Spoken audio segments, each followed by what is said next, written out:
Perkenalkan, kami tim Research Astronaci. Saya Antonius Edison. Ya, saya Lukita Nugraha. Saya dan Pak Lukita akan membawakan pengantar materinya dulu. Nanti aplikasi langsung dengan Pak Gema ya. Tentang swingnya nanti kita akan ajarkan. Jadi Elliott wave kan dari Doe teori. Kita akan ajarkan awal Doe teorinya seperti apa ya. Nih, Doe teori itu sebetulnya fondasi dari ilmu teknikal secara keseluruhan ya.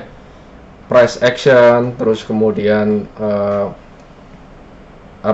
menganalisa future path of the price itu juga berdasarkan Doe teori ya.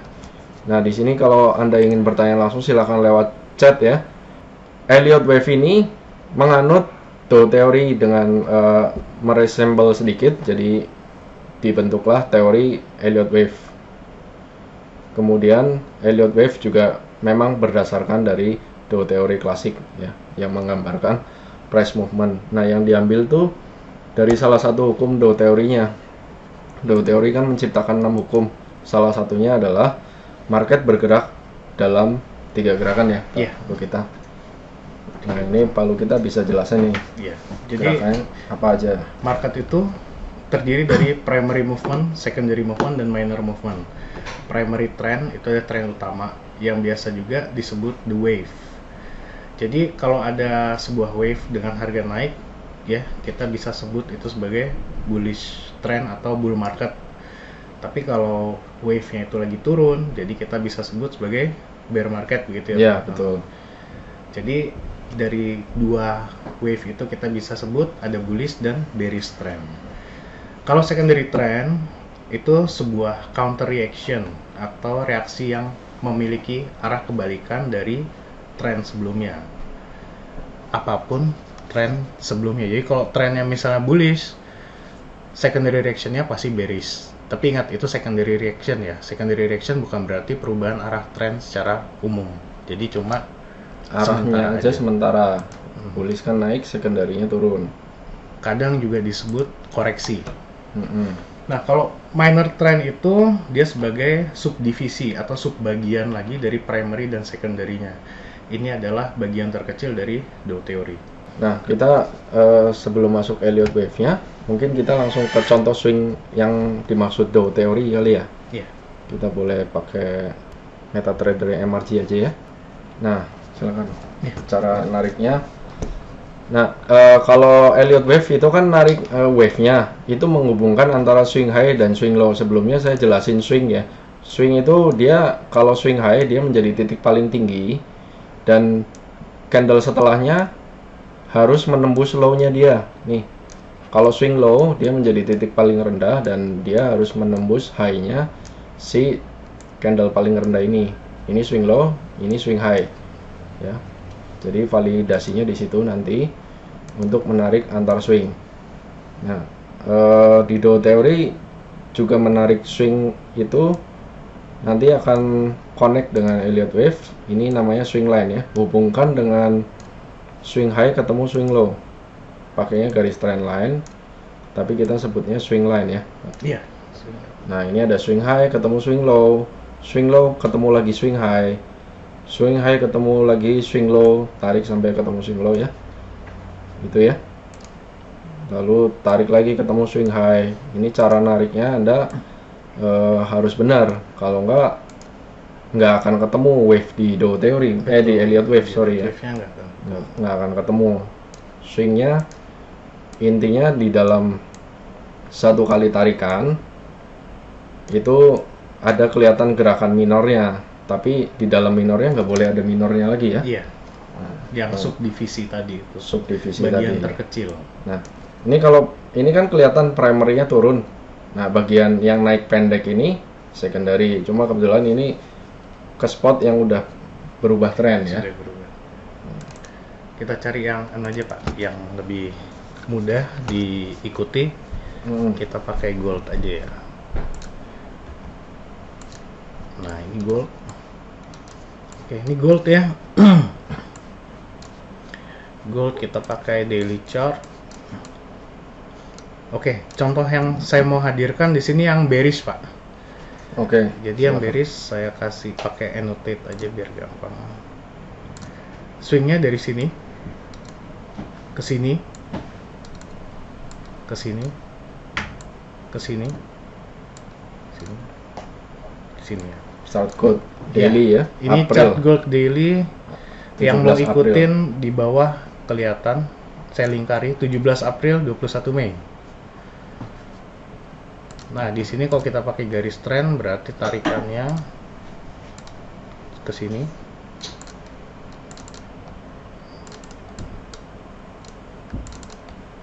Nah,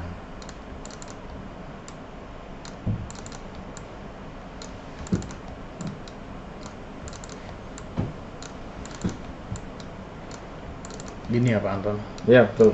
Oke. Pokoknya swing high ketemu swing low. Swing low ketemu lagi swing high. Oh ya, ini Pak, maaf saya koreksi dulu. Kalau bisa ini, dan memang harus ya, ini harus ketemu yang paling rendah. Ekornya ya, jangan Ekornya. tarik dari bodinya ya. Jadi pastikan ketemu yang paling rendah dan yang paling tinggi dari setiap swing itu.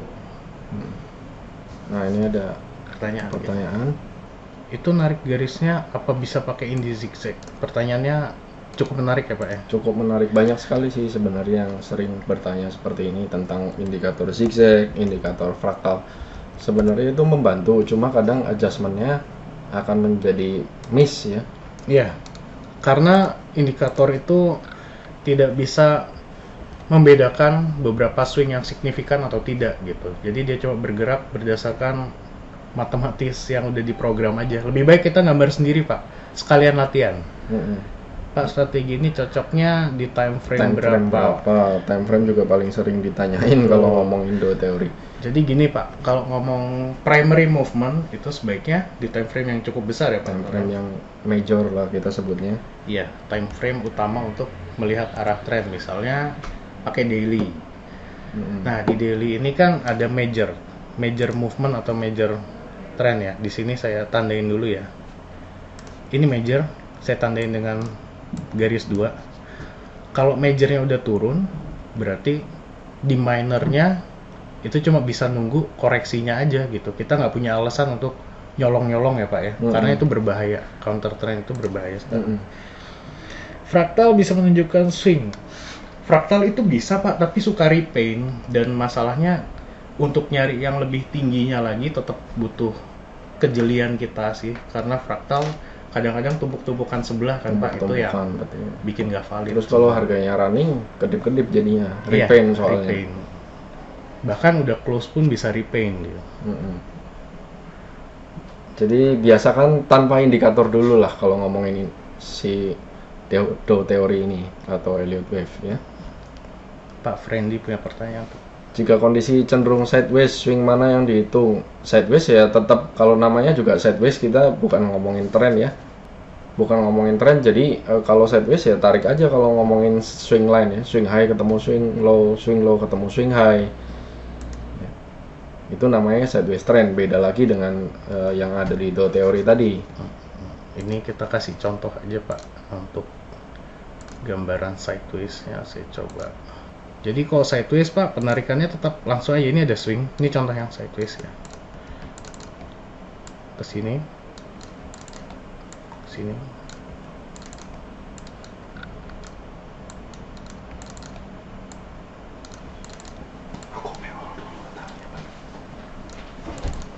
Nah, ini tadi pertanyaan soal sideways sudah terjawab ya. Yang penting swingnya tetap ditarik aja Pak. Kalau Bapak nggak narik swing, jatuhnya menduga-duga ini mau kemana sih. Tapi kok dengan tarik swing kan lebih pasti bahwa pergerakannya cenderung ranging gitu, cenderung flat gitu, nggak signifikan. Ya betul. Ada juga yang menyebut sideways sebagai trendless ya. Artinya tidak ada tren sama sekali memang. Nah, yang tadi kita bicarakan tentang Dow teori kan pergerakan dalam satu tren. Ada primary-nya, di mana itu yang kita katakan bull atau bear, itu primary-nya. Kemudian secondary-nya itu counter trend-nya. Baru isi di dalamnya tuh minornya gitu. Itu Dow teorinya. Jadi kita bahas tadi major ya Pak ya. Sekarang kita kupas dulu minor ya. Minornya ini nih. Kita kembali yang tadi ya, yang ke bearish. Minornya ada di sini nih. Ini dia minor. Saya gambar dulu. pergerakan minornya seperti ini. Nah, ini minor ya. Betul ya Pak Anton? Iya, betul. Jadi yang paling kecil, swing terkecilnya itu kita harus perhatikan. Karena itu subdivisional. Tujuannya apa sih? Supaya nggak ragu untuk entry. Kita mendapatkan harga yang masih bagus dan kita tahu itu lagi koreksi atau sebenarnya melanjutkan. Karena kadang-kadang gini nih, kita ngelihat tren strong bearish, kita berani sell. Tapi apakah sell-nya itu pas atau malah ketarik naik dulu? Ternyata ketarik naik, kita takut, kita cut loss. Padahal itu cuman secondary atau minor movement ya Pak. Iya, setelah cut loss harganya turun lagi. Itu kan ngeselin. Ntar nyalain brokernya dibilangnya stop loss hunter gitu. Padahal kita masang stop lossnya yang nggak pas gitu. Gitu. Jadi ini kalau kita udah gambar gini ya paling nggak jangan takut, stop loss panjang pasang aja di sini.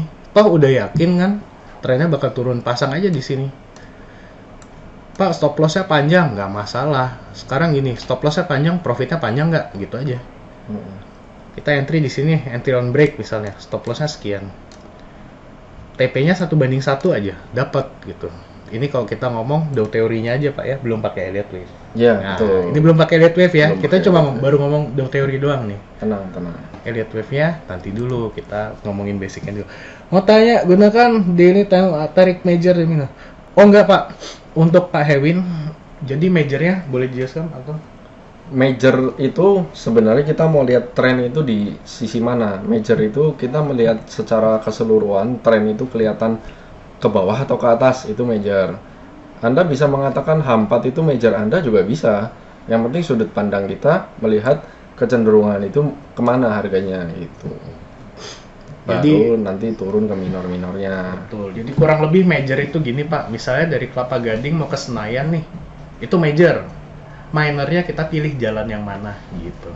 Yang lebih cepat yang mana, yang bebas macet yang mana gitu sih. Tapi tujuannya tetap ke sana. Itu major ya Pak ya, secara analoginya. Secara analoginya seperti itu. Ini pertanyaan Pak dari Pak Surya Sentana. Kalau misalnya digunakan time frame major, validasi entry point-nya bagaimana Pak? Harus nunggu chart pattern atau gimana? Minor-minor ya. Boleh dari major time frame itu, kalau kelihatan minor untuk entry, ya silakan masuk. Ada yang malah sampai ke candlestick-nya seperti apa. Kita nggak ngomongin sampai situ ya. Cuma sebenarnya bisa juga di major itu pergerakan minornya seperti apa. Boleh pakai chart pattern, boleh pakai candlestick, boleh turun time frame ya, yang mendukung majornya seperti apa. Ini Pak Widesto Yudhistiro. Apabila market masih belum ada, apakah bisa menggambar garis swing? Bisa Pak. Gini, maksud saya bisa adalah kita ngelihat majornya dulu ya Pak Anton ya. Iya, forecasting itu. Kita sebut forecasting. Seperti ini Pak. Ini kita belum lihat ya. Kita belum lihat dia akan kemana. Tapi secara garis besar, dari sini naiknya masih lebih banyak, lebih tinggi daripada turunnya. Ya Pak ya? Iya, betul. Di sini tenaga naiknya kembali tinggi lagi. Turunnya cuman sedikit. Berarti harusnya di sini dia masih lebih kuat naik kan? Nah, ini namanya forecasting. Begini ya Pak ya, kurang lebih. Iya, paling tidak panjang major itu mostly sama ya. Paling nggak 100% lah. Nanti itu dibahas di Elliott Wave Pak. Nanti dibahas soal panjang-panjangnya dibahas di Elliott Wave. Ya, Anda bisa pakai Elliott Wave. Begitu ya Pak Hewin.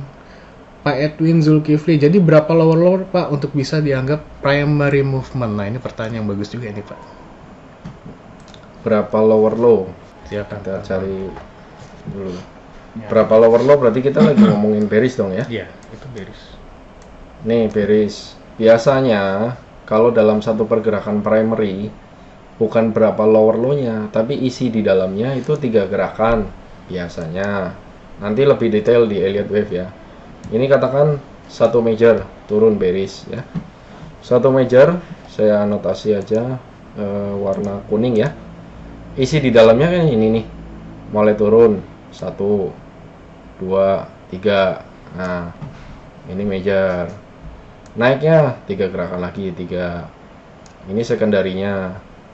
Turun lagi 1 2 3 turun gitu. Gitu Pak, kurang lebihnya. Pertanyaan lagi Pak.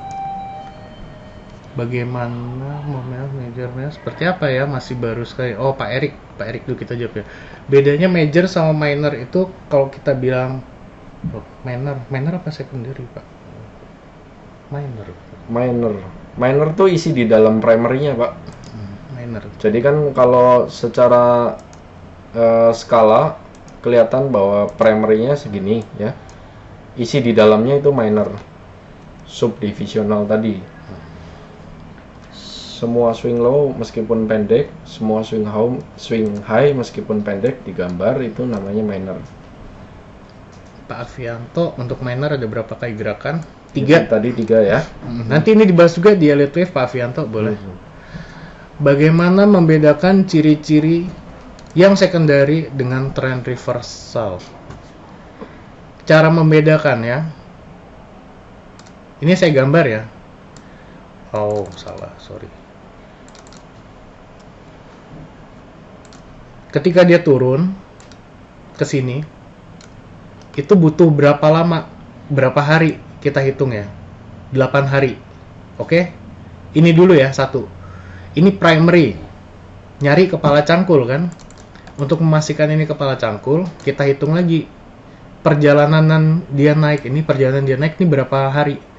7, 8. Deket lah ya. Jadi, selama 8 hari, turunnya dia lebih besar range-nya daripada naiknya dia kan. Itu kita udah bisa asumsikan bahwa sedang membentuk kepala cangkul gitu ya Pak Anton. Iya betul.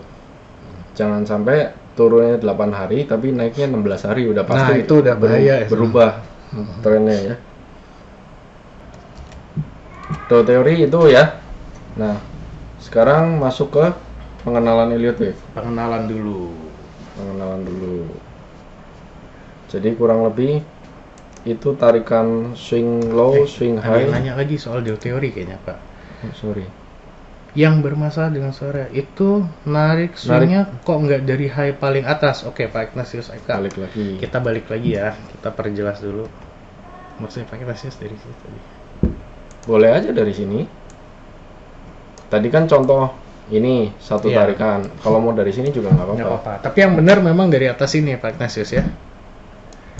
Tadi masih memperjelas soal apa? Kepala cangkul. Apalagi yang ini Pak. Ini itu kan sudah ada ini nih. Dada minor. Iya, jadi gini Pak Ignatius Eka. Pertanyaan bagus, menarik. Ini memang teliti ini. Ke sini dulu ya Pak Anton ya. Iya, itu minornya ya. Nah, ini minornya seperti ini Pak. Nah, ini mungkin menjawab pertanyaan Pak Ignatius Eka nih. Gimana Pak Ignatius Eka sudah oke ya, di copy ya Pak ya. Ini penting. Kenapa penting? Karena kita nggak bisa belajar Elliott Wave kalau belum tahu Dow teori. Seperti yang tadi dibahas, Elliott Wave sendiri sebenarnya pecahan atau turunan ya Pak ya dari Dow teori. Iya. Jadi memang mengadaptasi dari Dow teori dan sama si Elliott ini dibikin teori wave gitu. Mohon tidak coret-coret ya. Kalau wave-nya disebabkan pergerakan volatile seperti Trump tweet, kan movementnya bisa berubah dari normalnya. Nah, itu nanti di Elliott Wave-nya ya. Di Elliott Wave-nya ada. Tapi sedikit juga ini intermezzo Pak. Intermezzo. Okay. Intermezzo dari sebuah buku Robert Miner yang kita baca ya Pak. Jadi Robert Miner itu di bukunya berpesan bahwa Elliott Wave itu hanya bisa digunakan di 50% keadaan market. 50% keadaan market. Karena kalau dipaksakan itu malah nggak cocok gitu loh. Jadi pastikan kita kembali ke Dow teori, ada primary udah jelas. Nah disitulah baru kita bisa. Tadi pertanyaan XAU alasan buy. Nah itu boleh nanti Pak. Langsung dengan Pak Gema ya. Pak siapa? Pak Imam Muklis. Jadi gini Pak, nanti habis ini kan bahas Elliott Wave. Bapak bisa oprek sendiri chartnya. Cek time frame-nya. Karena tadi kita cek sama-sama di daily ya Pak ya, itu masih strong bullish. Coba cek minor nanti, itu Pak Imam Muklis bisa aplikasi sendiri. Nah, mungkin ada yang belum paham mengenai tools MetaTrader juga. Kalau untuk gambar ada yang panjang-panjang nih, saya tambahin aja. Siapa tahu ada yang masih baru install. Nah, trend line kita gambar garis miring ini namanya trend line ya. Pilih klik kanan, pilih Trendline Properties, ya. Lalu bagian parameter ini ray-nya dihilangin, sehingga Anda bisa pakai sebagai tools untuk gambar nih. Coba boleh Pak, ray-nya kalau nyala efeknya seperti apa? Ray-nya nyala itu efeknya dia akan panjang. sekali ya. Iya, jadi Unlimited. kalau ada teman-teman di rumah yang posisi ray-nya seperti ini, posisi trendline seperti ini berarti matikan perlu dulu. klik kanan, Trendline Properties, Ray-nya hilangin. masuk di parameter ya Pak ya, di tab Masuk di parameter, ray-nya hilangin, klik OK. Nah, dia akan bisa di-adjust ya. Jadi intinya kita persingkat aja, Elliott Wave itu ngambil dari basic dot theory, di mana gerakan dalam satu tren itu ada 3 gerakan menurut teori. Ada 3 kecenderungan gerakan ya. Yeah. Namanya primary, secondary, dan minor trend. Materinya bisa dilihat kembali. Ini tentang primary, secondary, minor. Jadi kalau primary itu tren utama yang kita sebut bull atau bear. Secondary itu counter trendnya atau koreksinya.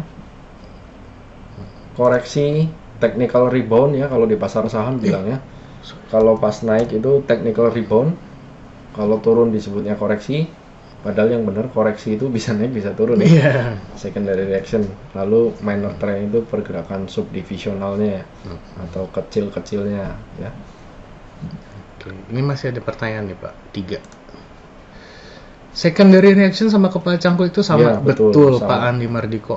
Pak Cornelius, Pak, kalau cara tarik swing dan trendline tetapi tidak perlu klik satu-satu di toolbar bagaimana? Oh, cara cepat. Minta cara cepat yang tadi Pak. Iya. Ini ada sih caranya Pak. Tekan kontrol Pak. Double click si trendline-nya itu sambil ditekan kontrol di keyboardnya ya. Iya. Boleh kita praktekin dulu Pak Anton. Sorry. Nah ini dia.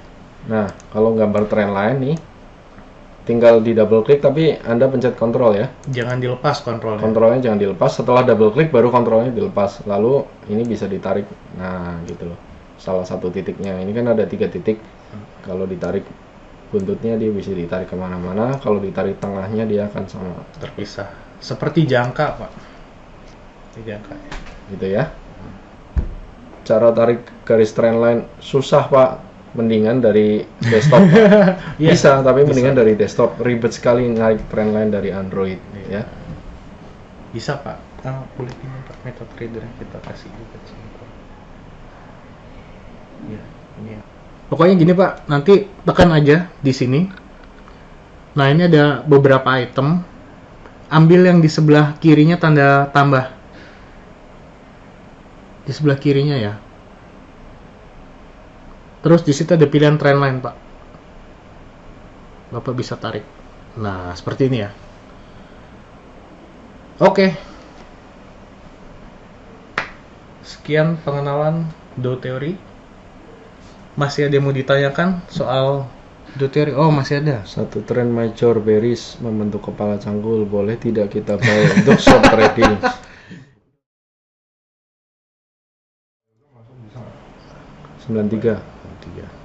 Mau ini Pak, mau ada yang mau curi-curi secondary reaction Pak, gimana menurut Pak Anton? Ya tergantung risk profile. Risk profile Bapak berani nggak untuk cut loss? Kalau nggak berani untuk cut loss, ya lebih baik jangan trading. Iya, betul. Lebih baik tunggu aja Pak, itu selesai gitu. Karena risky memang, tapi cukup menarik. Range-nya kan kalau daily ada yang ratusan pips juga, walaupun itu secondary ya. Tinggal dilihat pokoknya mentoknya di mana, Anda harus cut profit ya. Tapi walaupun TP-nya nggak nyampe-nyampe ya buru-buru kalau ada signal reversal cut profit gitu. Tapi kalau dari saya ya Pak Muhammad Rifani, daripada kayak gitu mending kita bungee jumping aja Pak, lebih seru Pak. Tegang-tegang seru. Kita break dulu untuk customize dulu sebentar ya. Selamat datang di Astronaci. Hari ini kita akan mempelajari bersama mengenai basic Elliott Wave trading. Elliott Wave merupakan sebuah keilmuan yang ditemukan oleh Ralph Nelson Elliott tahun 1950-an ya, pada saat itu mulai booming, di mana pada saat kita melihat pergerakan harga, seringkali kita itu terjebak di dalam sebuah keterbatasan untuk melihat lebih jauh apa sebenarnya yang harus diperhatikan dari pergerakan harga. Ketika kita ingin menganalisa harga dengan lebih jauh jangkauannya ya, kita mau lihat beberapa step ke depan, seringkali kita gagal dan tidak ada satu metode yang bisa memberikan kita sebuah vision yang lebih detail bagaimana setelah harga naik misalnya satu step ke depan naik lalu mungkin turun ya, lalu apa ke depannya ya. Ini banyak sekali orang yang belum memahami tentang bagaimana caranya kita bisa melihat pergerakan harga untuk beberapa step ke depan. Oleh karena itu disitulah muncul yang namanya sebuah ilmu yang kita sebut dengan wave analysis ya. Jadi salah satu keunggulan daripada Elliott Wave ini adalah di mana kita bisa melihat beberapa step harga ke depan ya. Diambil dari nama penciptanya, Ralph Nelson Elliott, seorang accounting di mana dia itu dulu lumpuh, terus kemudian dia seringkali duduk di pinggir laut dan melihat ternyata gelombang laut itu memiliki pengulangan-pengulangan dan pengulangan tersebut bisa dijadikan satu referensi untuk juga ternyata sifatnya sama dengan sifat daripada pergerakan harga ya. Kalau kita melihat turunan daripada Elliott Wave itu diperkenalkan lebih lanjut oleh Robert Preacher dan kemudian terpecah dari beberapa keilmuan Elliott Wave itu banyak alirannya, ada Glenn Ellie, Robert Miner, Robert Preacher ya. Dan memang Elliott Wave ini tidak mudah. Bahan untuk mempelajari Elliott Wave Anda harus mengerti betul tentang apa itu Dow Theory. Jadi konsep dari pemahaman Dow Theory, bagaimana fase-fase harga di CAT, kita memberikan gambaran tentang Elliott Wave ini yang kita breakdown menjadi partikel-partikel kecil sehingga kita tidak memberikan siswa dari atau applicant daripada CAT program itu sebuah konsep tentang Elliott Wave, karena cukup berbahaya apabila kita tidak memiliki foundation yang kuat. Orang akan cenderung masuk di dalam yang biasa mereka sebut sebagai Elliottician, yang mereka sibuk di dalam menggambar wave, menghitung wave, akhirnya nggak pernah trading.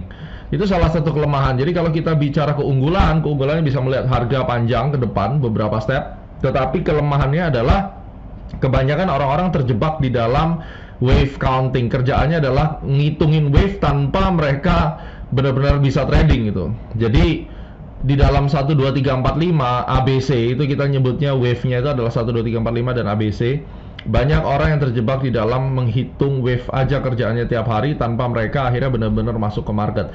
Dan seringkali orang terjebak di dalam wave, mereka berpikir bahwa harga masih akan melanjutkan tren sebelumnya, ternyata dia sudah berbalik arah. Ini menyebabkan satu kerugian yang fatal sekali. Oleh karena itu berhati-hati di dalam mempelajari Elliott Wave.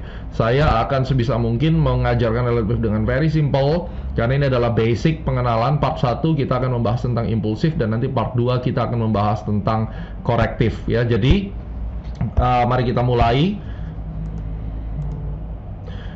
Di dalam mempelajari Elliott Wave, Anda juga harus mengetahui bahwa ternyata Dow Theory itu sebagai core-nya, dan Elliott Wave, Ralph Nelson Elliott itu menggunakan konsep daripada Dow Theory itu untuk melihat fase-fase harga. Jadi ada fase akumulasi, di mana fase akumulasi itu biasanya terjadi di wave 1 dan wave 2. Fase partisipasi atau public participation itu terjadi di wave 3, dan kemudian terjadi lagi nanti excess phase itu di wave 5, dan pada saat dia memasuki distribusi atau akan memasuki corrective wave yang lebih besar ya. Corrective wave itu berarti siklus pembentukan kepala cangkul atau secondary reaction yang lebih besar lagi, itu berarti nanti akan masuk ABC correction. Jadi konsep daripada Elliott Wave ini dari kecil menjadi besar lagi.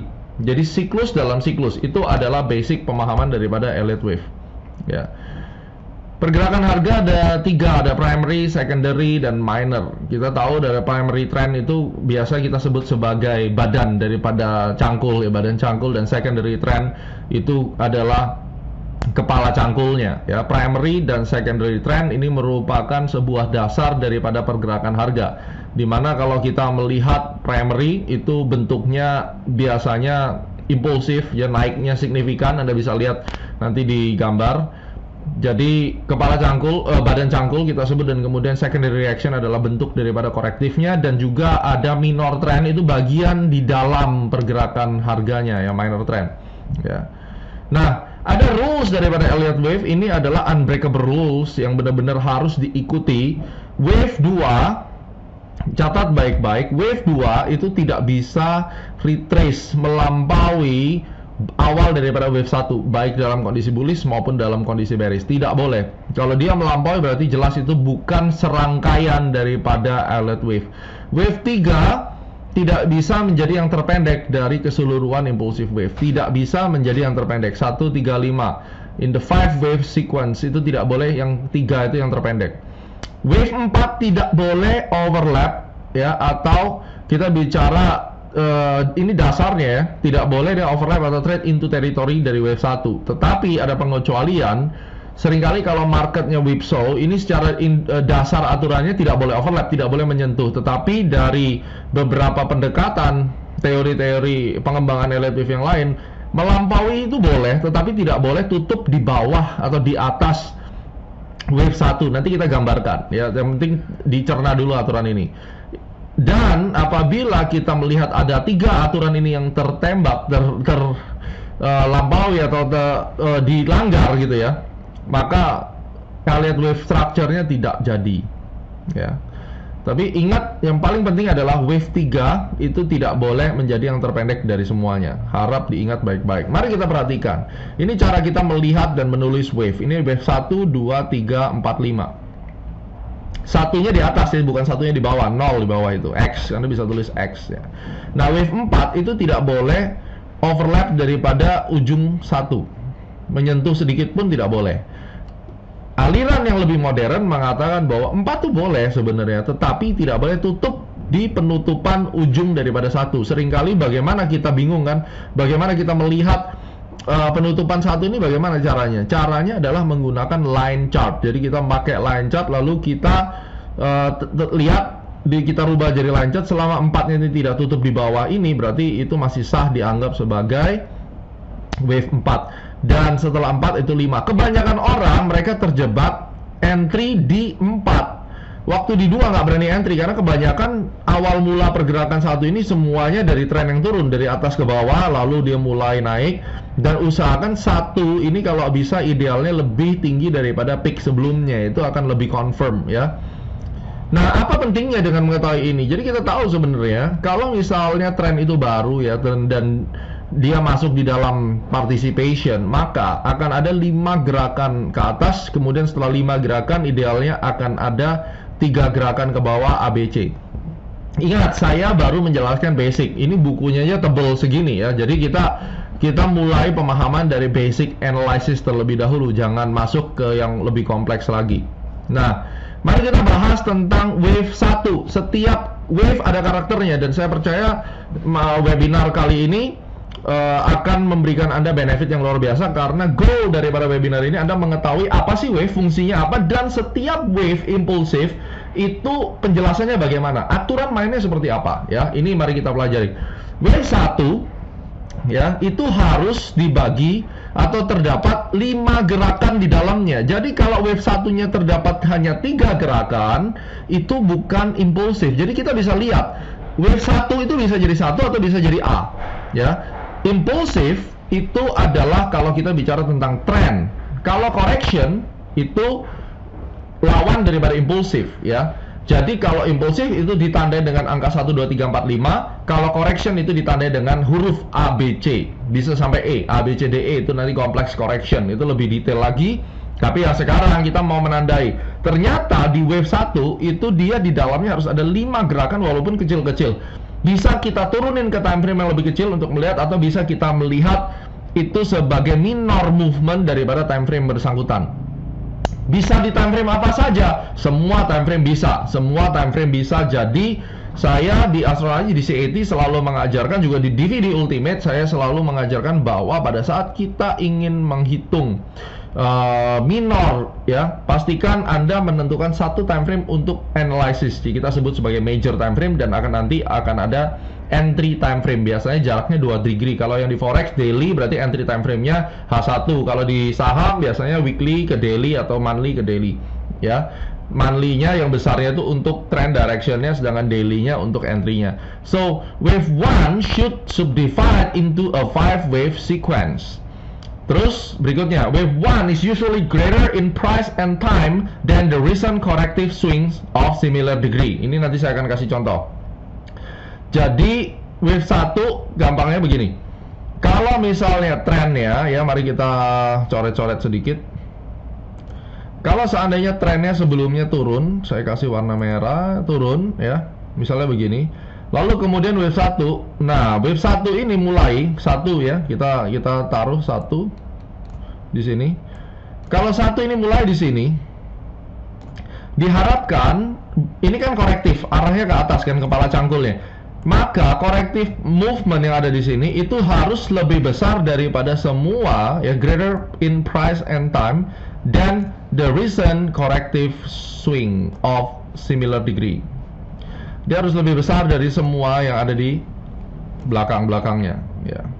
Maunya begitu, ya, harus lebih besar. Oke.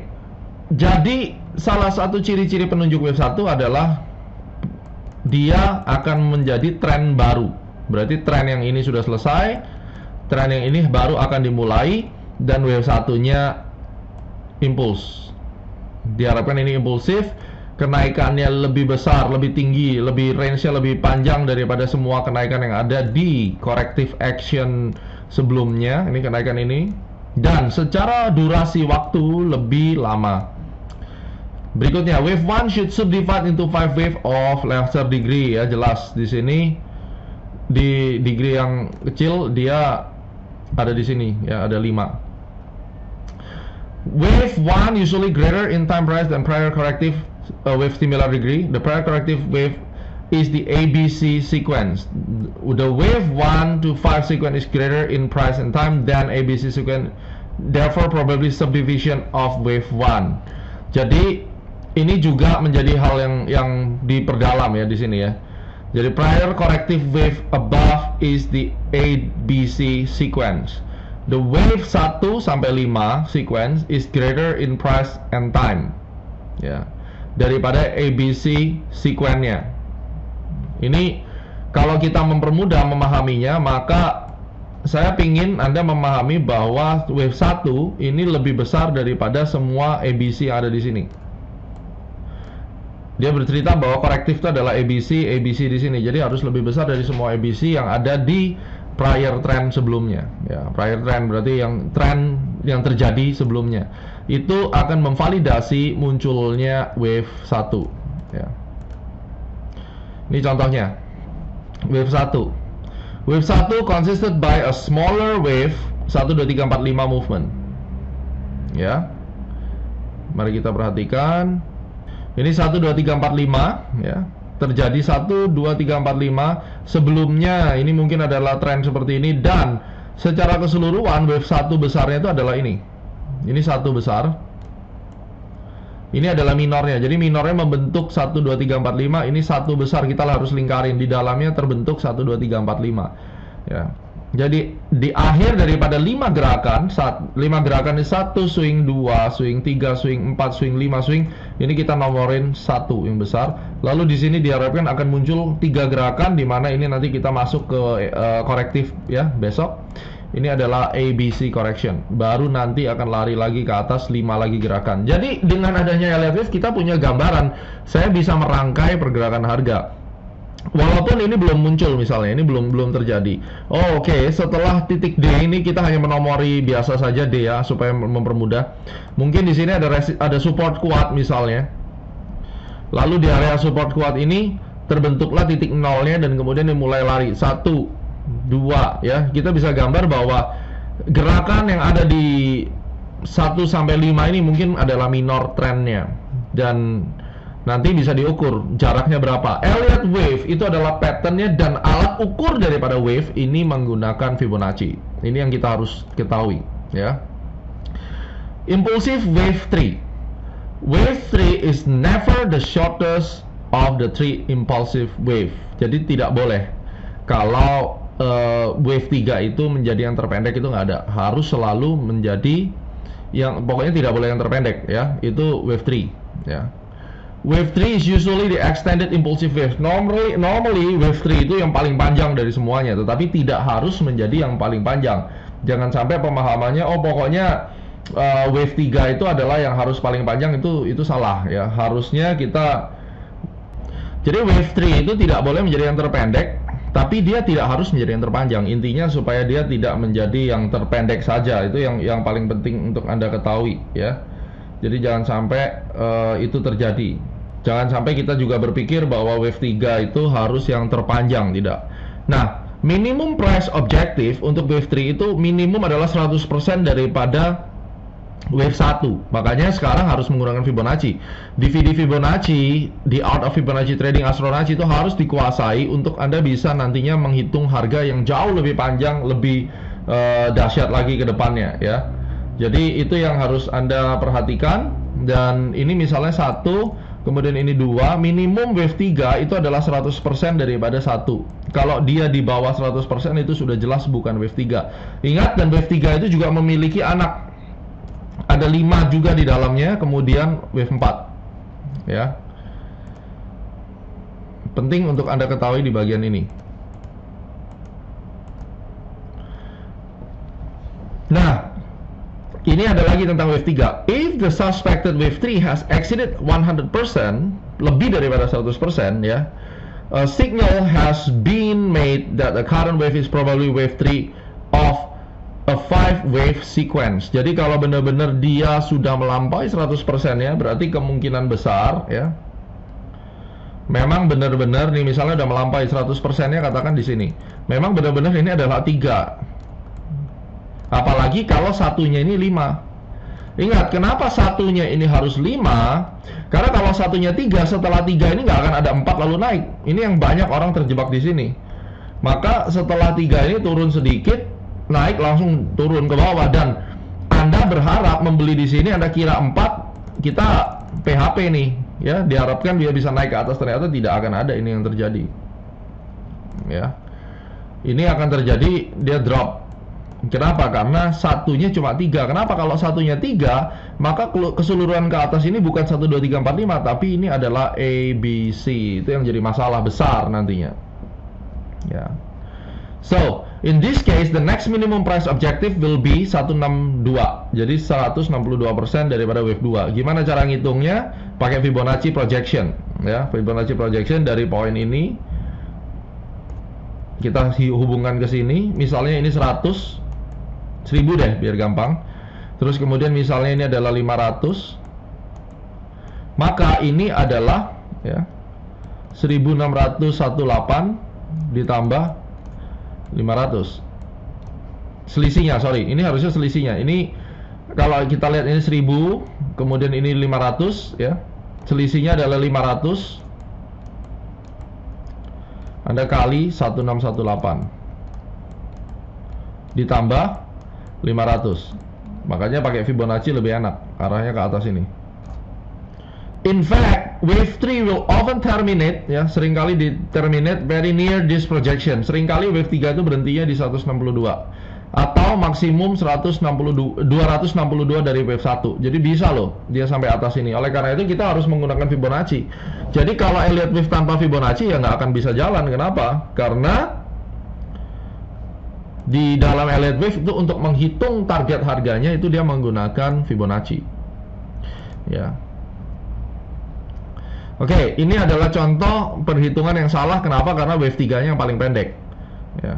Yang paling mungkin terjadi di sini adalah kalau Anda menghitung gerakan seperti ini, maka yang paling mungkin terjadi adalah ini adalah wave 1 dari 3. Jadi 1, 2, 3, kok 3-nya pendek tapi udah 5 gerakan. Sebentar dulu. Ini keseluruhan, ini nanti begini. Keseluruhan di sini ini baru wave 3. Jadi ini 1, 2, 3, 4, 5. Baru nanti ada 4 besar baru naik. Jadi ini semua ini adalah anaknya wave 3. Itu yang Anda harus perhatikan. Ya. Jadi kita hitungnya pakai lingkaran, ini berarti derajat lebih besar. Di sini 3. Di dalamnya ada 5, ini 4, kemudian ada 5. Ingat, tidak mungkin wave 3 yang paling pendek. Kalau Anda menemui seperti ini, artinya apa? Wah, ini kenaikannya masih bisa panjang. Benefitnya di situ. Kita sebagai trader selalu ingin mengejar dan mengetahui wave 3. Semakin kita bisa mencari wave 3, berarti semakin besar profit yang kita bisa dapatkan. Sebisa mungkin juga jangan di time frame yang kecil-kecil. Kalau bisa kita dari time frame yang lumayan ya, yang 4 ke atas, itu lebih oke ya. Nah, mari kita lihat incorrect count-nya bagaimana. Ini salah nih kalau kayak begini ya. Kita anggap ini 3 ya, this is totally wrong.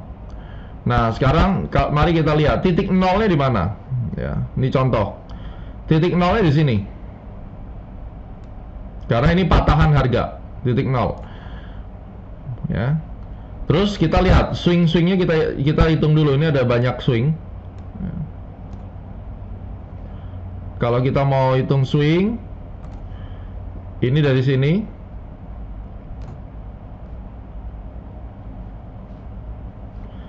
lalu kita hubungkan ke sini ya.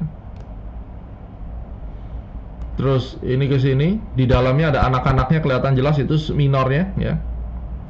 Kemudian kalau kita mau lihat di dalamnya ada minor, berarti ini kita langsung tarik, habiskan ke sini.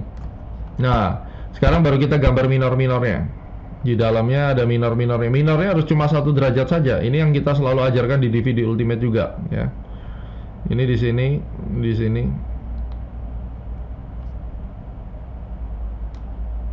Nah, bagaimana ya cara menghitungnya? Kok ribet sekali nampaknya? Sebenarnya tidak ribet.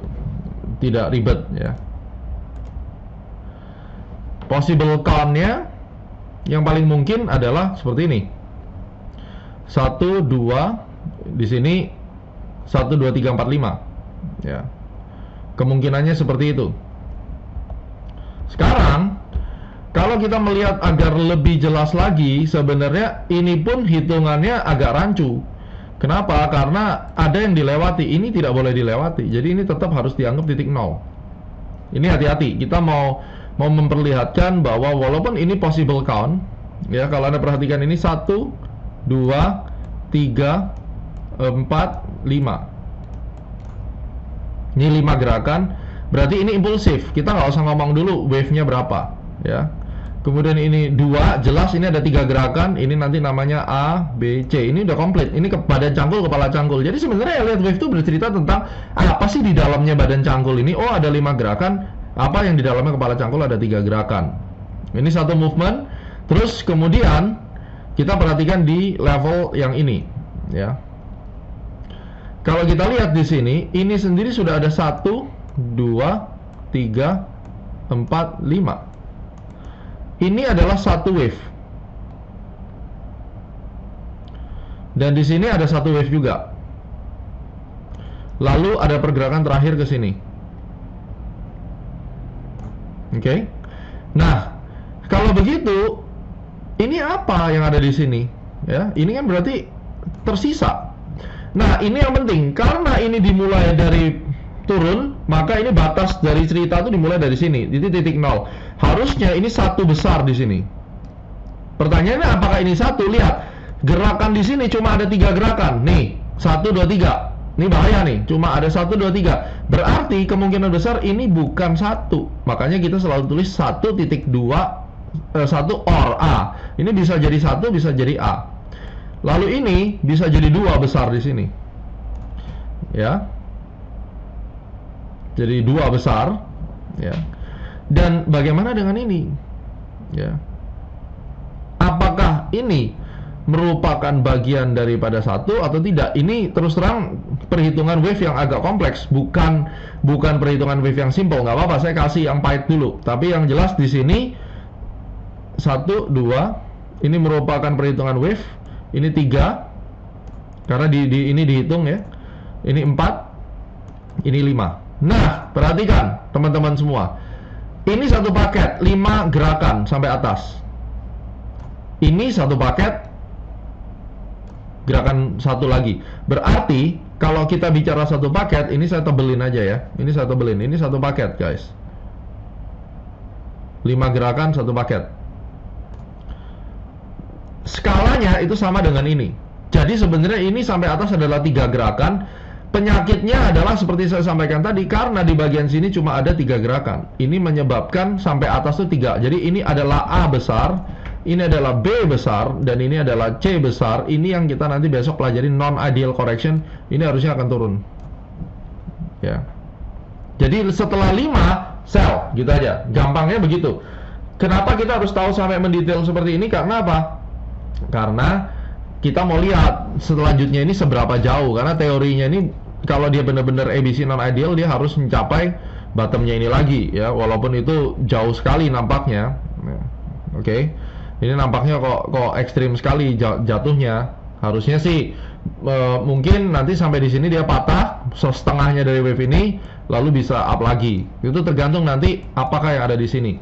Nah, sebelum saya masuk ke slide yang lebih lanjut, Anda harus tahu bahwa ciri-ciri impulsive wave itu tidak overlap. Jadi pergerakan harganya misalnya dia turun habis breakout ini, dia naik lagi ya. Terus dia turun lagi. Dia tidak acak-acakan seperti wave yang di sini. Ini termasuk acak-acakan, banyak breakout, false breaknya. Kalau Anda menemukan pergerakan harga yang acak-acakan ke bawah seperti ini, ya secara keseluruhan menghadap ke bawah, artinya ini akan menghadap ke atas. Tren utamanya ke atas. Karena apa? Channeling ke bawah atau kepala cangkul atau pergerakan harga yang acak-acakan tadi itu adalah correctionnya. Kalau correction menghadap ke bawah, ya berarti tren sesungguhnya akan menghadap ke atas. Itu yang Anda harus ketahui. Ya. Jadi kalau tren utamanya menghadap ke atas, maka pasti nanti yang kocok-kocokan seperti ini, yang overlap, ini yang disebut overlap, itu pasti menghadap ke bawah. Oke? Nah, kita sebenarnya harus masuk pada saat end of wave 5. End of 5, end of C. Kita masuknya itu 2, ya, end of 5, end of C. Dari derajat apapun. Wave 3 itu akan confirm pada saat harga sudah naik di atas 100%. Jadi misalnya tingginya 1 sekian, pada saat harga melampaui daripada tingginya 1, ini akan masuk di dalam wave yang benar-benar kita sebut sebagai 3 ya. Nah, ini contohnya 1, 2, 3, 4, 5. Benar. Ini counting yang benar tuh seperti ini. Yang saya bicara tentang subdivision ya adalah ini yang kecil-kecilnya nih. Ini di sini ada 1, ini yang lebih kecil lagi derajatnya, 3, 4, 5 kan kelihatan. Ini adalah A, ini adalah B, ini adalah C. Ya. Ini adalah 1, 2, 3, 4, 5. Lihat, ini impulsif. Habis ditembus dia tidak masuk lagi ke bawah. Lalu ini adalah A, ini adalah B, adalah C. Kemudian ini 1 kecil, 2, 3, 4, 5. Ini komplit 5 gerakan. Ternyata keseluruhan ini adalah C besar. Kenapa? Karena ini adalah A besar. Sorry. A-nya di sini A besar. Ini adalah B besar. Jadi A, B, C. Lalu ini korektif. Kalau korektifnya menghadap ke bawah acak-acakan, dan kebetulan kalau kita sambungkan ini kok nampaknya bikinnya falling wedge, harusnya nanti akan ada 5 gerakan lagi ke sana. Ya. Jadi ini yang membuat sekilas Anda sudah tahu. Ternyata kalau belajar Elliott Wave itu bisa membuat saya punya pandangan lebih luas ya. Nah, ini kalau kita bicara overlapping case dalam wave 4, dianggap bahwa ini overlapping. Ini harusnya kalau kita mau hitung dari sini 1, ini 2, misalnya ini 3, 4, 4-nya itu nggak boleh di bawah 1 atau tutup di bawah penutupannya 1. Kalau kita bicara 1 itu candle itu di sini. Ini wave 1 tutupnya di sini. Ya. Ternyata ada satu candle yang membuat ini batal, yaitu ini. Karena bar yang ini tuh tutup di bawah penutupan ini. Sorry, ini juga udah tutup ya. Ini tutup di bawah penutupan wave 1. Penutupan wave 1 di sini loh. Candle yang ini. Jadi ini secara keseluruhan bukan masuk di dalam perhitungan wave counting seperti ini. Bisa jadi ini adalah A, ini adalah B, ini adalah C, adalah D, adalah E yang kita masuk ke complex correction, di mana E-nya nanti juga ada 5 bagian, setelah itu dia turun dalam seperti ini. Nah, fungsi daripada Elliott Wave kita bisa hitung setelah 5 akan ada balik. Setelah 5 gerakan akan ada 5 lagi atau 3. Setidaknya kita tahu di akhir wave 5 kita bisa masuk. Fungsi utamanya adalah bagaimana kita bisa memanfaatkan untuk counter trend. Bukan counter trend juga sebenarnya, tapi masuk di awal mula trend ya. Awal, earliest as we can. Jadi kita mulainya dari situ. Oke. Nah, sekarang kita bicara tentang impulsive wave 5. If we assume that the wave 3 extended, wave 5 itu biasanya juga akan sama dengan wave 1. Kalau wave 3-nya extend itu berarti 162 sampai 262, wave 5 tingginya kurang lebih sama seperti wave 1. Ya. Kalau seandainya wave 5 itu tidak selesai dekat 1, berarti biasanya dia akan berhenti di 162 atau di 62%. Jadi begini gampangnya. Makanya ini Fibonacci-nya harus kuat. Nah, panjang wave 5 ini 1, 2, 3, 4 itu kurang lebih akan sama dengan 100% panjangnya ini sama. Kalau wave 3-nya extended. Kalau dia tidak complete at near 100% projection dari wave 1, biasanya akan berhenti 62 atau sekalian dia extend ke 162. Untuk komoditi gold, semua saham-saham komoditi ataupun benar-benar komoditi, wave 5-nya suka extend, 1, 2, 3, 4, 5-nya agak panjang ya. Ciri-cirinya seperti itu. Dan tidak semua market ada wave-nya. Kemungkinan ada market yang isinya cuma 3, 3, 3, 3. Dan kayak gold itu kebanyakan dia 3, 3, 3, 3. Jarang dia ada impulsive wave ya. Kalau untuk saham Indonesia, Elliott Wave itu cukup bekerja dengan baik. Jadi boleh Anda jadikan referensi ya.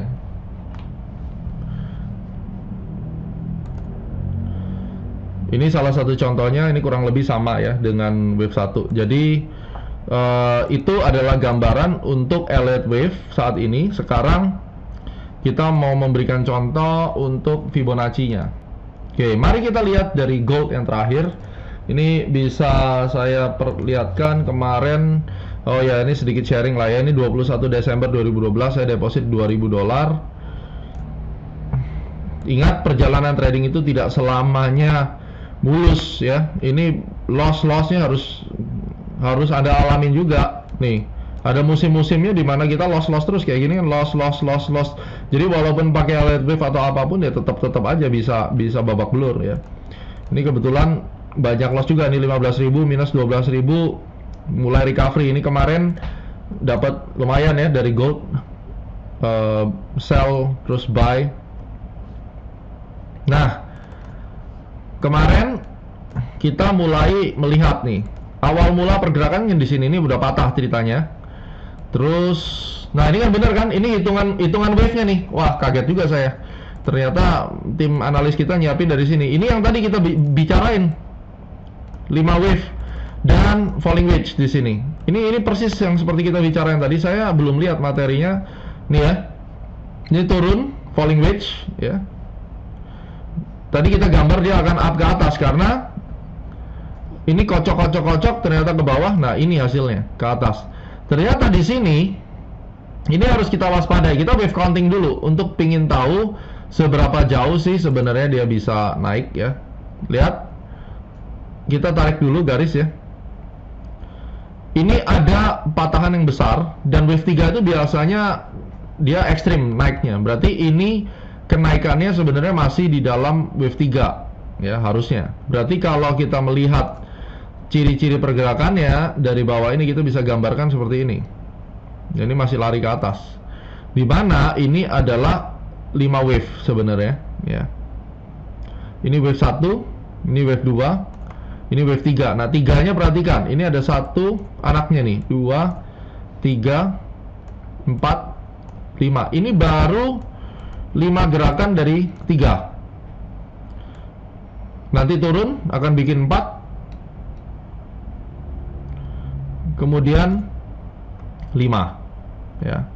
Baru nanti turun. Nah, ini gambarannya. Anda dengan begini sudah bisa bikin roadmap. Berarti saya sedang menunggu 5. Ya, mudah-mudahan ini bisa dapat. Nah, nanti harus dikombin lagi. Berapa sih targetnya? Oke.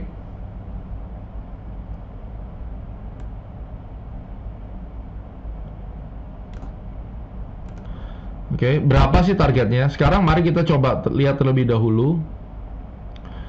Untuk wave 1 ya. Wave 1 sendiri ini kan terdiri dari 5 gerakan. Kalau Anda perhatikan, ini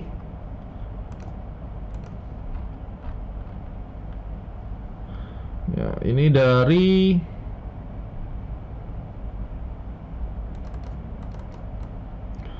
titik terendah ya. Terendah, rendah, rendah, rendah.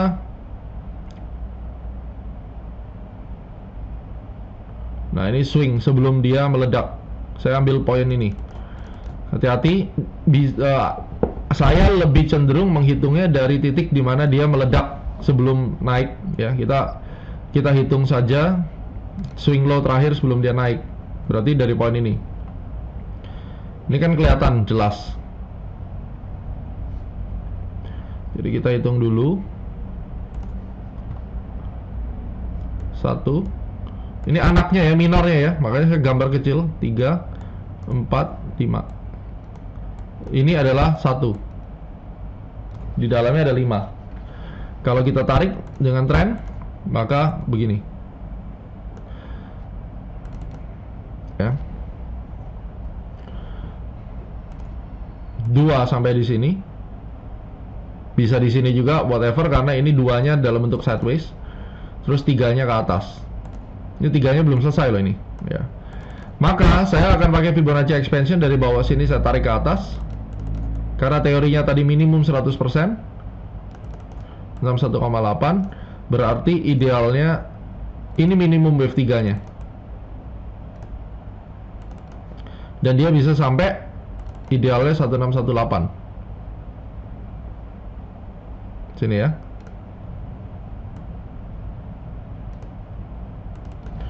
Tentunya di dalam perjalanannya ya, ini juga ada riak-riak wave-nya.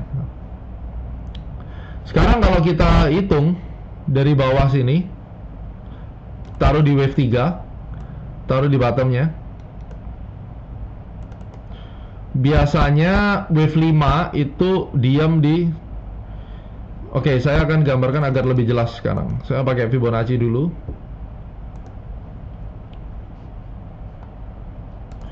Perhatikan ya. Wave 3 itu adalah 100% atau 1618 dari wave 1. Dari sini. Berarti ini adalah either 100 atau 1618. Kalau wave 5 itu dari mana ngitungnya? Wave 5 itu ngitungnya dari poin sini kita tarik ke 3, lalu turunin ke 4. Wave 5 ini adalah 0,618-nya dari 3 sampai 100% maksimum. Bisa 382, bisa 61,8, tapi idealnya 61,8. Dari bawah ke 3 kita tarik pakai projection ke 4. 5 itu adalah biasanya 1618 sampai 100%-nya. Ya. Semoga clear di sini ya. Saya akan kasih contoh.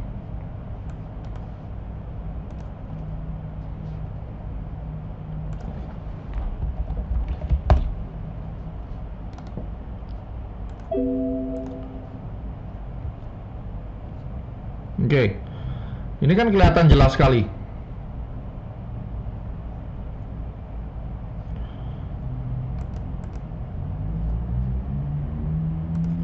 Ini kelihatan jelas di mana pergerakan ini swingnya juga kelihatan ya. Sangat clear sekali untuk Anda perhatikan. 1 movement, 2 movement saya gambarin. Ini paling bawah ya.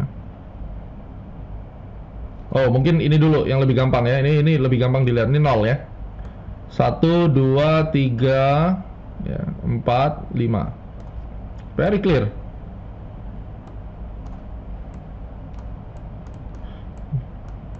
Ini di dalamnya ada 1, 2, 3, 4, 5.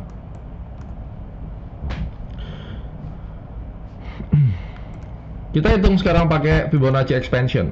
Dari titik bawah, tarik ke paling atas 3, ke puncaknya 3 di sini, lalu tarik di bawahnya 4. Target wave 5 itu antara 38,2 projection dan 61,8. Jadi harus di cluster dengan menggunakan external retracement dari puncak 3 ke bawah. Syaratnya Fibonacci-nya sudah harus kuat ya. Kalau Fibonacci-nya nggak bagus, agak berat ya. Jadi ini zone-nya. Dan juga katanya dari jarak 0 ke 1 kita sambungin di sini, lalu dibawa ke bottomnya 4. Itu 61,8 atau 100. Nah, ini kena nih klasternya di sini pas.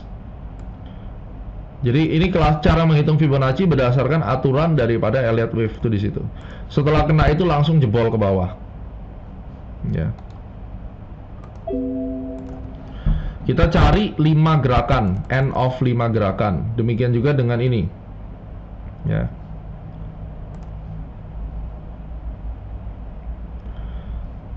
Mari kita hitung dulu. Ini jelas 1. Ya. Ini jelas 2. Ini 3. Ini 4. Ini 5. 5-nya extend gila-gilaan. Dari mana ini 3? Karena di dalamnya ada anak. 1, 2, 3, 4, 5. Ini 3. Jadi 1, 2, 3, 4, 5. 5-nya extend. Gila ya 5-nya. Ekstrim. Nah 5 udah selesai. Berarti sebenarnya sekarang IHSG ini bikin apa ya? Bikin mungkin correction lagi, ABC correction dan seterusnya. Yang kita harus perhatikan, setelah 5 teorinya adalah correction, 5 korektif. Nah korektifnya itu nanti dihitung belakangan. Apakah ini 1 ya, terus 2 gerakan ya, 3 gerakan misalnya, lalu naik lagi karena ini mungkin A, ini B besar, ini C besar, bentuknya penan gitu, dan meledak lagi 5, bisa. Jadi ini merupakan korektif. Sekarang kita coba hitung dulu 5-nya ini, kan kalau extended ya cukup panjang. Dari 3 tadi 5 itu bisa lebih dari 100%. Nah kena 100% benar, lalu turun ya. Wave 3 wave 5 tadi sesuai teorinya di sini. Ini 0,8 sampai 100. Ini adalah 5 nih.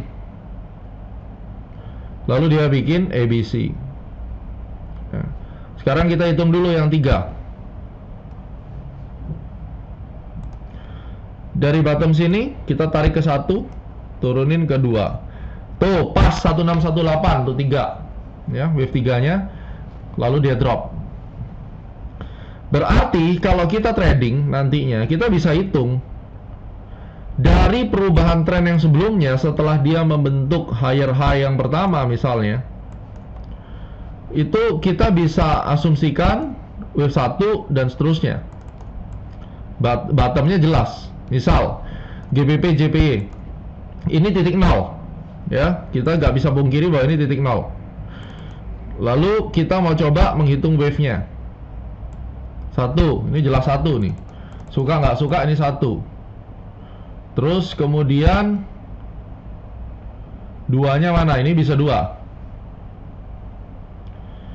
A, B, C. Jadi 2 itu karena 2 itu korektif. Besok kita mau bahas lebih lanjut tentang korektif ya, supaya Anda tahu yang mana sebenarnya yang mau dihitung 2. Apakah ini atau sampai sini ya. Saya bisa ngitung ini dulu karena paling jelas. Nah ini nanti anak-anaknya daripada wave 3. Karena kalau dia jatuhnya turunnya ekstrim seperti ini, biasanya ini masuk ke 3 dan itu udah extended banget 3-nya ya. Nah kita mau hitung, jangan sampai kita anggap semua ini 3 gitu. Jangan sampai. Yang kita hitung sekarang apa sih yang sebenarnya kelihatan di sini ya, apa yang sebenarnya kelihatan. Saya biasanya untuk mempermudah, saya akan hitung dulu semua swingnya. Swingnya saya hitung semua, digambar dulu semua,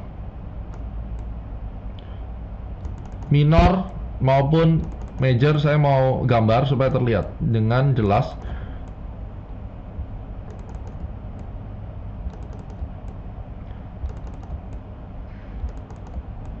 Yang kecil-kecil seperti ini jelas ini minor ya.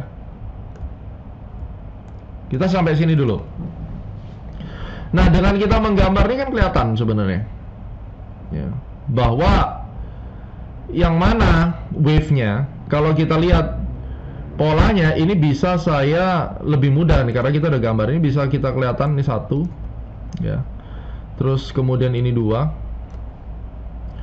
ternyata ini adalah 3 ya. Kenapa? Karena di sini 1 yang kecil nih, ini 1 besar ya, 1 besar, ini adalah 2 besar, ternyata di dalamnya ada anak-anaknya ya. Nah ini apa sebenarnya? Nah ini kalau kita tarik, wah ini membuat pola ya kan, pola aneh nih polanya. Ini 1, 2, 3, 4 ya, 5 gerakan. Oke. Tapi di sini bingung nih, kita mau ngitungnya apa ya, karena kayak kelebihan gerakannya. Jangan bingung. Kenapa? Karena memang mungkin benar ini 1, 2, 3, 4, 5 ya. Di level ini karena arahnya memang menghadapnya ke bawah. Di sini udah 1 swing, 2 swing ya, 3 swing, 4 swing, 5 swing. Nah, yang kita sering jadi pusing adalah pergerakan yang ada di sini. Ini seakan-akan kok kecil-kecil semua dan masih ada yang rontok. Kalau dia masih ada yang rontok, apakah ini akan bisa menjadi 5? Kelemahan daripada wave pada saat pergerakannya ini bentuknya aneh, itu sometimes kita bisa lost counting. Biasanya kalau lost counting, apa yang akan saya lakukan? Kita kembali ke prinsip semula. Ya, prinsip semulanya adalah temukan dulu 3-nya. Kalau kita melihat seperti ini nampaknya dari level ini semuanya 3. Kenapa? Karena impuls ke bawah, tekanannya tajam sekali. Ini semuanya 3. Apapun itu, saya bisa bilang anggap saja ini 3 dulu, keseluruhan. Berarti ini 1 dan ini 2. Lalu di sini mau bikin 4. Dan harusnya setelah itu 5. Ya.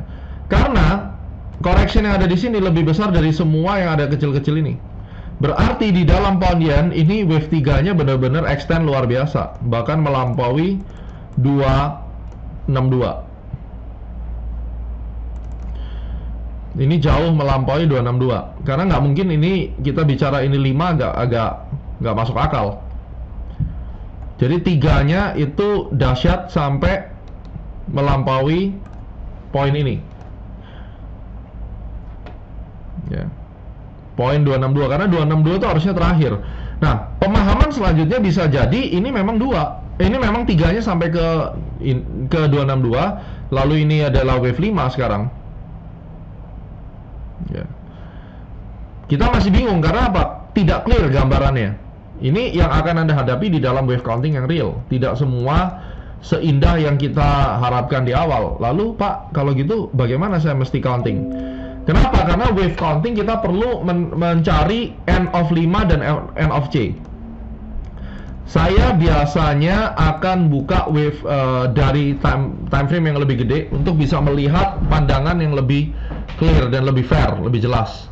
Weekly. Makanya kalau ngeliat wave itu countingnya selalu kalau bisa lebih clear kelihatannya, dan jangan terlalu besar kita ngezoom. Nih, jangan kayak begini. Saya selalu kecil lihatnya. Ya, saya selalu kecil. Lihat apa yang terjadi sebenarnya di weekly. Di weekly itu stokastiknya benar-benar sudah sampai ekstrim banget. Ya. Ini udah ekstrim banget weekly-nya. Kita kembalikan ke daily tadi. Ya, daily ini mau cross, kita nggak lihat itu dulu, kita lihat weekly-nya. Nah, kalau kita perhatikan, saya biasanya melihatnya begini. Ini semua pergerakannya descending broadening wedge. Saya nggak bicara pattern dulu, sorry. Tapi ini overlapping semua. Ingat, kalau overlappingnya kocok-kocoknya ke bawah, maka tren utamanya kan sebenarnya ke atas. Oke? Ini ide besar. Berarti kalau semua kocok-kocok begini, tren utamanya akan pergi ke atas, ya. Ini besok kita bahas tentang corrective wave. Kalau memang dia ke atas, nantinya berarti kita saat ini sedang mencari 5 gerakan ke bawah, gitu aja. Kita harus mencari 5 gerakan ke bawah. Karena ini harus selesai, kemudian naik. Ini adalah A, ini adalah B, ini adalah C. Sekarang kita mau cari satunya yang mana? Di sini, ya.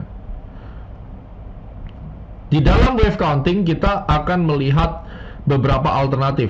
Untuk fairnya kita harus melihat beberapa alternatif. Intinya saya akan mencari akhir daripada 5. 5-nya yang mana? Kan gitu. Ya. Makanya yang cukup jelas untuk kita perhatikan adalah 1 di dalamnya ada 5. Ada 5 gerakan. Kalau ini titik yang paling tinggi, maka ini kita sebut sebagai 0. Back to basic, 0. Berarti dimulai dari sini. 1 tarik. Kemudian tarikan kedua. Ini semua anak-anak. Ya. Yang saya curigai tetap ini adalah 1, ini adalah 2 di sini. Oke. Dan saya masih berpikir bahwa sampai keseluruhan ini adalah 1, 2, 3, 4, 5. Ya. Ini adalah 3. Ini ada 4. Dan kenapa? Karena ini cukup besar koreksinya. Dan kemudian ini 5 ke bawah. Ini bisa salah. Ya, ini bisa salah. 5-nya extend. 1, 2, 3, 4, 5. Ini yang mungkin terjadi. Jadi induknya mana? Ini induknya 1, 2, 3, 4 induk, 5 induk. Ini sedang dalam pembentukan 1, 2, 3, 4, 5. Sesuai dengan stokastik yang juga menghadap ke bawah. Nanti setelah 5 di sini bergabung dengan tren besarnya, ini 1, 2, 3. Ya. Oke, kita coba contoh lagi yang lebih mudah ya.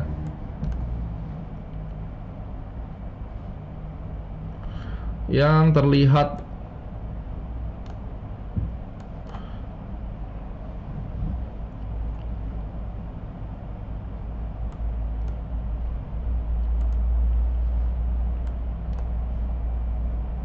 Oke, let's see pound sterling.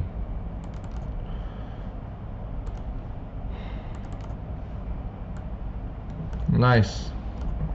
Apa yang terjadi di sini? Kita lihat titik 0 ya, titik 0 di atas. Nih.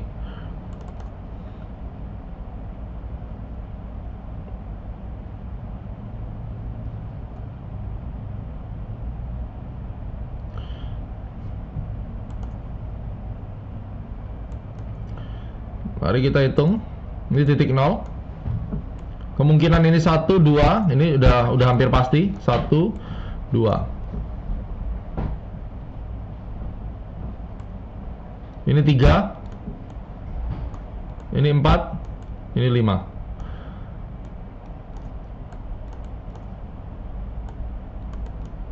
Satu, 2, 3. Selama 4 ini belum ditembus, maka penurunannya belum selesai. Tapi kalau 4 yang di sini ditembus, ya ini 4 daripada 5 ditembus, berarti penurunan yang ini sudah selesai. Tinggal dia kenaikannya menguji yang ini. Ya. Oke, ini pound yen-nya seperti ini. Apalagi ini sudah lebih tinggi ya, higher peak hitungannya. Ini di dalamnya bisa kita lihat. 3-nya jelas ada 1, 2, ya, 3, 4, 5. Ini juga 1, 2, 3, 4, 5. Ya. Ini pound yen.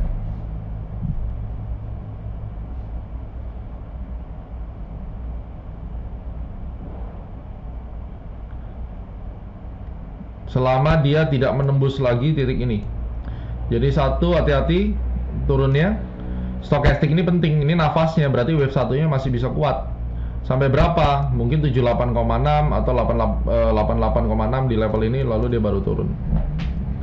Turunnya ini sudah bukan lagi, kemungkinan besar sudah bukan lagi turun impulsif ke bawah, tapi turunan ini merupakan corrective action yang akan melanjutkan kenaikannya ke atas ya. Oke, sampai sini silakan pertanyaan. Saya buka 5 pertanyaan sebelum kita akhiri. Oke, pertanyaannya adalah, berarti untuk wave-nya cuma bisa untuk participation sama panic selling. Bisa terjadi, oh bisa dong, kalau akumulasi distribusi itu udah pasti wave 1-2 ya. Justru yang kita cari itu wave 1-2 kita temukan di mana untuk kita bisa makan wave 3-nya. Kalau kita nggak ketemu 1-2 gimana gitu. Pak Edwin, dalam kondisi apa elliott wave efektif digunakan? Semua, jadi prinsipnya kita menggunakan elliott wave untuk mapping ya, untuk menghitung sekarang posisi kita apakah sudah di 5 atau di akhir C. Ingat, kita entry di akhir 5 atau di akhir C dari subdivisi manapun, di akhir 5 atau di akhir C ya, itu yang kita inginkan. Dan harapannya kita bisa masuk di dalam wave 3-nya. Jadi kalau di akhir 5 ya, di akhir 5-nya wave 1 kita masuk ya untuk kenaikan ini, dan di akhir C-nya wave 2 kita masuk untuk menikmati yang 5 ya. Pak Freddy, untuk risk reward yang baik-baiknya masuk di wave berapa? Selalu usahakan end of C dan end of 5 ya. End of C dan end of 5 itu yang kita harus masuk, jangan di tengah-tengahnya.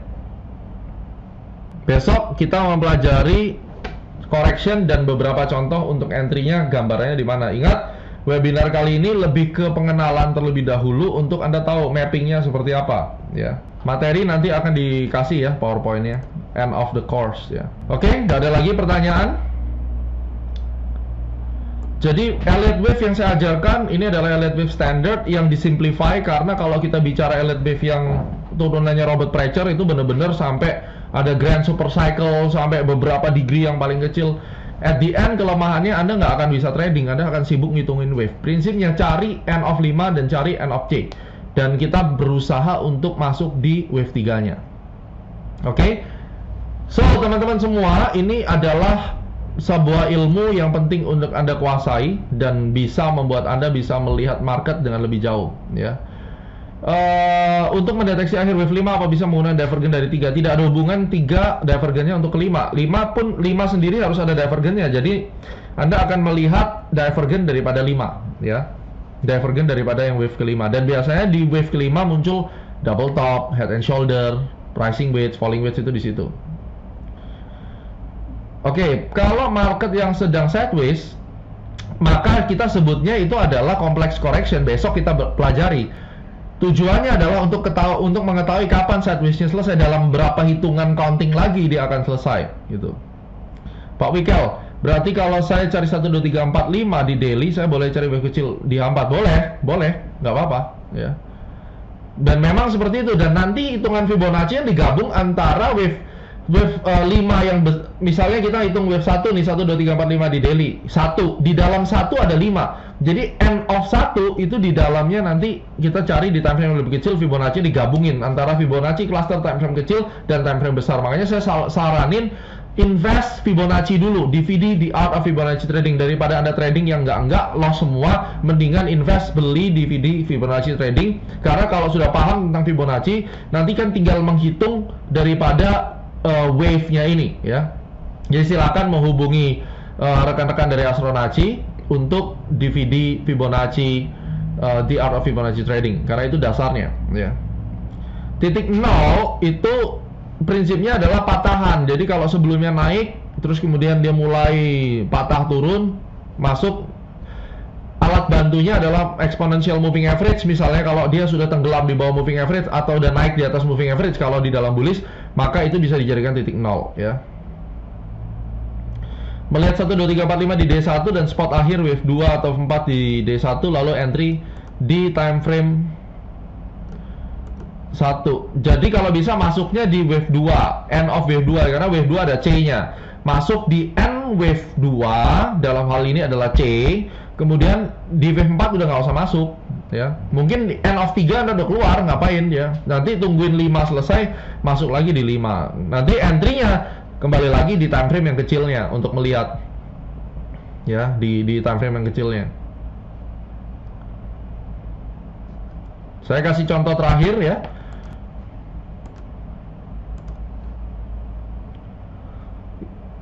Oke, Pak Avianto pakai external retracement, pakai internal retracement, kemudian pakai projection. Perhatikan, ini contohnya. Ini kita anggap sebagai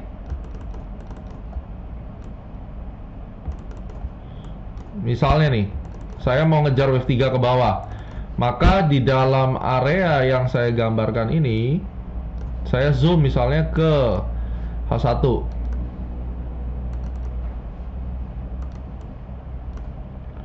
Ini sudah jelas wave-nya overlapping semua kan? Kalau overlapping ini berarti adalah corrective wave.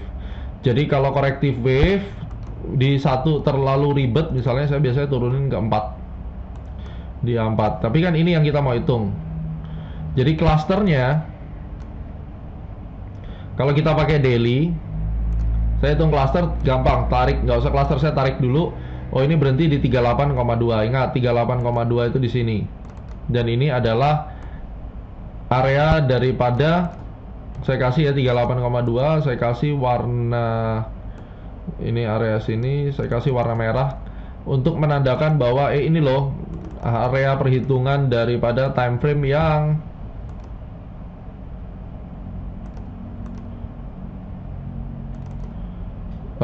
time frame yang besar ya.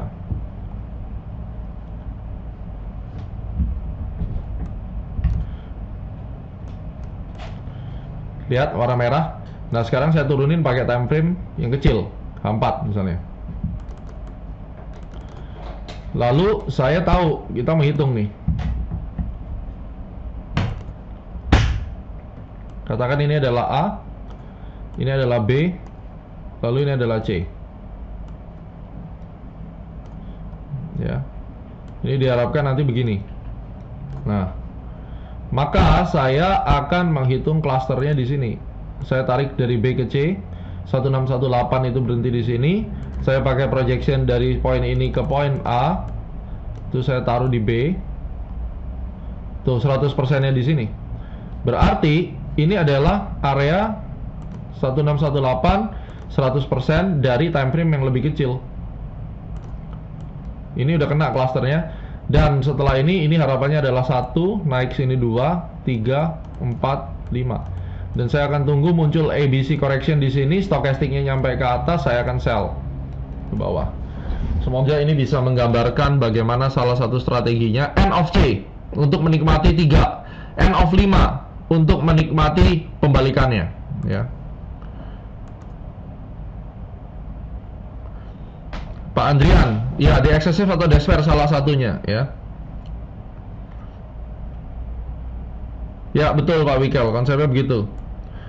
Nah, hati-hati. Entry di 4, take profit di 5 saya tidak saranin, karena kalau Anda salah ngitung wave 4 nggak akan pernah ke 5. Inilah yang menjadi kehancuran dari semua orang yang belajar wave asal-asalan. Mereka 2 nggak masuk di 4 ngarep ke 5, ternyata nggak pernah ada 5 dan balik ke bawah. Kenapa? Karena satunya cuma ada 3 gerakan. Jangan pernah entry di 4 untuk berharap ke 5. Masuk di 2 berharap TP di 3. Setelah itu berikutnya adalah masuk di 5 untuk membalikan arah baliknya, ya. Paling aman masuk di 5 dan di C, karena di C itu adalah akhir daripada korektif, ya. Enaknya kalau masuk di C kelihatan 3 gerakan, kalau masuk di 5 enaknya udah kelihatan 5 gerakan sebenarnya di situ. Dan ingat, Anda harus berani nahan. Kalau udah masuk di gerakan ke-5, tungguin sampai 3 gerakan baru TP dan seterusnya. Gariskan masuk di 2, soalnya 3-nya kalau nggak jadi wave-nya, ya memang Anda harus berani ngambil di 2. Kenapa? 2 nanti ada ABC correction dan di situ biasa ada pattern, ya. Harus seperti itu. Dan lihat nanti teknik entry-nya. Contohnya kayak gini, saya masuk di 2. Kan kalau ini patternnya jadi zigzag ABC correction enak, jadinya double top hitungannya. Atau jadinya misalnya rising wedge kayak begini. Jadi entry-nya saya bisa masuk di pakai teknik chart pattern, di mana chart pattern tersebut sudah merupakan bagian daripada wave. Itulah keindahan daripada Astronaci. Sebenarnya kita pakai Elliott Wave, cuma waktu di CAT saya bedah itu agar mereka tidak sibuk ngitung wave. Tapi elemennya sebenarnya sama, di dalam wave itu ada chart pattern, ya. Oke guys, thank you very much. Untuk part 1 kita sudah selesai dan kita akan bertemu di part yang kedua. Sukses selalu untuk Anda, sampai jumpa di part kedua The Basic Elliott Wave.